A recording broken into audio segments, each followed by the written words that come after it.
you heard about Mrs. Greville? A century ago, she was the society hostess who gave the parties that everyone wanted to be seen at. Her events were the talk of the celebrity press, everything from the royal guests right down to the kind of tablecloths she used. But there are some things about Mrs. Greville these cuttings don't tell us. Perhaps the most interesting things. 100 years ago, the press were a little less intrusive over people's private lives. But if they'd done some digging about Our Maggie, oh, what a story they'd have found. Because the woman who owned all this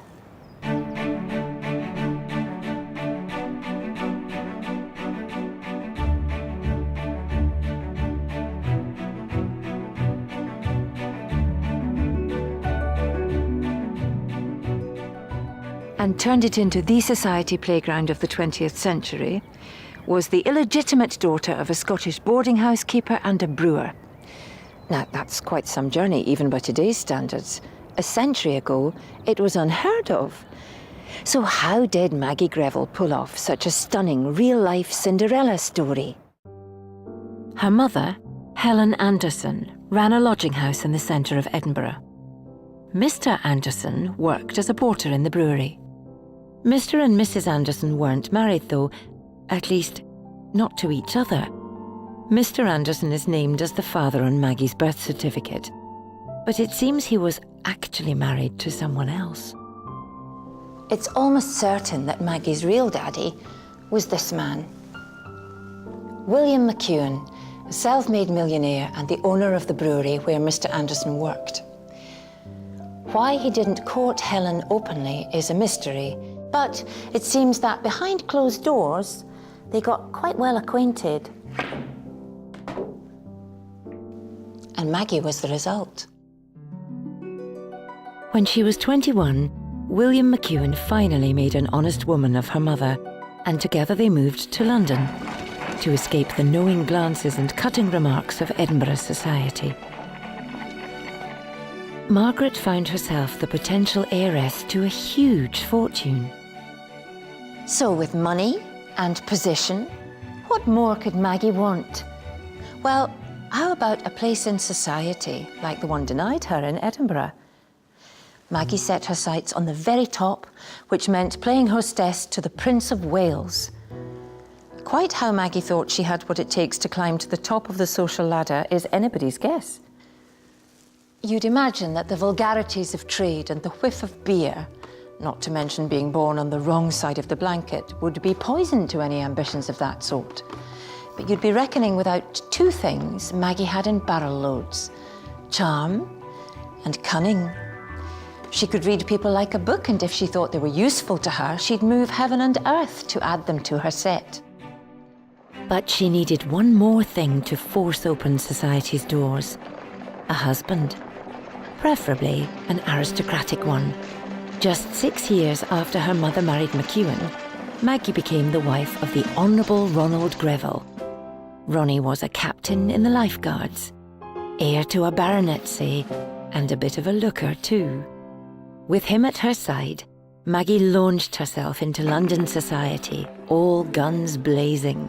Although women hadn't yet won the right to vote, the skillful society hostess who could attract the right guests and treat them to the best of everything would wield enormous influence. Maggie was a natural and took her place as one of the great hostesses of the early 20th century. She and Ronnie entertained in town at their opulent house in Mayfair, but the Edwardian era was the heyday of the weekend house party in the country.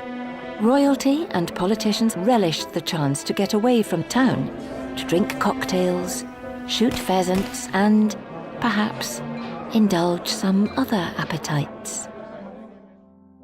The Grevilles rented Reigate Priory, not far from here, for their weekend parties, and proved a great success as hosts. The crown jewel in their set, as Maggie had always planned, was the Prince of Wales, soon to be Edward VII.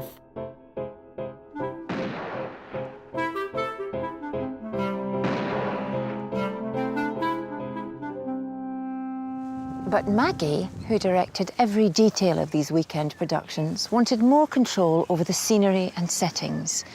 In 1906, McEwan bought Polesden Lacey for her and Ronnie. Together they set about transforming the house with lavish decor and all the comforts of the grandest London hotels. In fact, they hired the designers of the Ritz to oversee the project.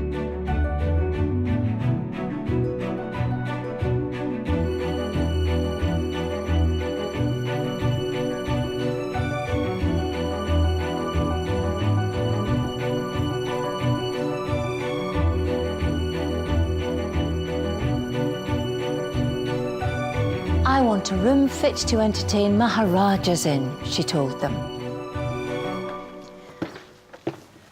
And she got it too.